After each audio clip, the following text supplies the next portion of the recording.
The Battle of HIP 22460 and the coming of the Thargoid Maelstroms have been so momentous that it's easy to forget the other events of 3308.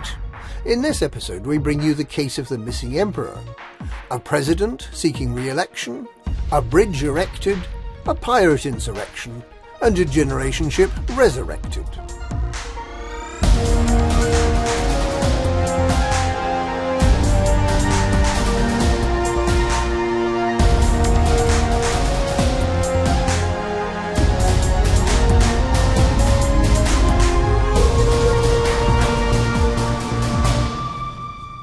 No one would have believed in the closing days of 3307 that Emperor Uneasy of the Empire of Achenar had been missing for 10 months without anyone noticing.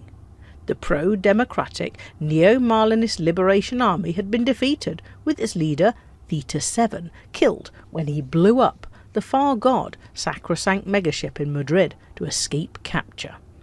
So, why didn't the Emperor come out of hiding? It turns out she was being stored in a cryogenic pod by a group of reformists calling themselves the Lords of Restoration. These radical senators wanted to depose the Emperor and reinstate the primacy of the Senate. They had been funding the NMLA all along, aiming to destabilise the Empire and the imperial family before sweeping in to replace the Emperor and to restore stability for a grateful population under the rule of the Senate. They had been using a virtual model of the Emperor to create the impression that she was still ruling while they prepared the ground for this coup. And they'd also created a virtual Hadrian Duval to give orders to the NMLA in an attempt to frame him. For some reason, they hadn't taken the logical step of killing the Emperor, so when Captain Saskia Landau of the Associated Counter-Terrorism Unit found evidence of links between the NMLA and certain senators through a secure communications system, commanders working for ACT were able to track and identify Imperial mercenary group Darkwater Inc. as her captors.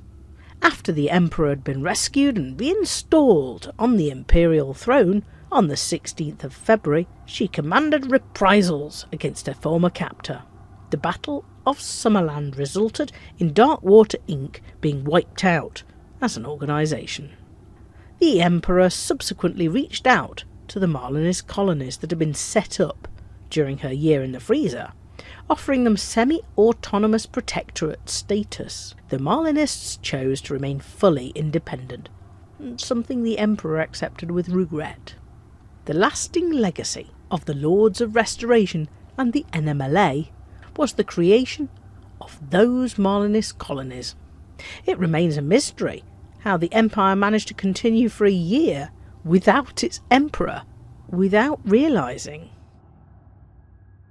The Empire may have had an exciting year, but apart from the persecution of the Far God cult, the Federation has had a deadly dull year. There was a brief scuffle with a drug gang, but otherwise the only news was that President Hudson is planning to amend the Constitution to allow himself to run for the presidency beyond the current maximum term of 8 years.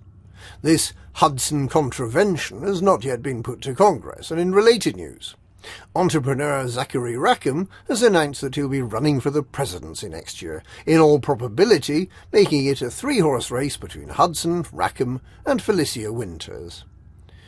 But that's a matter for 3309. The Alliance has spent much of the year agonising over its defence pact with the Sirius Corporation. The Prime Minister arranged the pact, which saw Sirius providing anti-Xeno support to the Alliance without proper reference to the Alliance Assembly, leading to delays and a long trial period, during which Sirius Corporation did nothing whatever to defend the Alliance from Thargoids. The presence of Sirius megaships in some of the Old World systems did, however, provoke a rebellion in the Riort system, which attempted unsuccessfully to declare independence from the Alliance rather than suffer what appeared to it as an occupation. Sirius took a seat on the Alliance Council of Admirals, and in many ways seems uncomfortably close to controlling parts of Alliance policy. And the best it has done to defend the Alliance against Thargoids so far is to provide humanitarian aid to attacked systems and to station a few megaships in some of the outlying systems. It does not appear that the Alliance is getting much value for money. In addition, the pact with Sirius is interfering with proposals to merge the Federal and Alliance navies to increase their effectiveness against the Thargoids. 3307 saw the completion of the Colonia Bridge, a string of megaships along the route between the Bubble and Humanity's outpost near the galactic core. The first 3 months of 3308 saw the Colonia Bridge enhanced by the installation of 5 starports along its length, including shipyards, outfitting, materials traders and technology brokers. Brewer Corporation's intention was to make it possible for entire communities to establish themselves at these remote truck-stop starports. In reality, the facilities offered and their remoteness makes the starports useful for little more than a temporary base along the way. May saw a brief but extremely bloody attempt by Vidar Trask and members of the Blue Viper Club to depose Pirate King Archon Delane. It all revolved around the members of the inner circle of the Kumo Council. Delane had the support of his newly appointed deputy, Callan Salamanca, the son of Gideon Soulless Salamanca, but it was the other 2 members of the inner circle, expert administrator Vidar Trask and Kay Valentine, originally part of the Blue Viper Club Dredger clan, that apparently decided that Archon Delane's piratical approach to trade was holding back the development of the Pegasi sector as a trading hub for the galaxy. Based upon this assessment, they did what any good pirate would do. They mutinied. Delane was sufficiently lucky and sufficiently experienced in the way of ambitious up-and-coming pirates and the way they tend to create the dead man's shoes before stepping into them to survive the attack. He launched a terrible reprisal against those responsible. There was a lot of sound and fury and colourful piratical language, resulting in the Blue Viper Club Dredger departing abruptly for destinations unknown and Archon Delane retaining his grip on the dodgy side of the galactic trade, which he continues to run in his traditional piratical way. The arrival of the Artificer's clan Dredger in Upaniklis towards the end of May gave the crew of the Golconda generation ship a once-in-a-lifetime opportunity.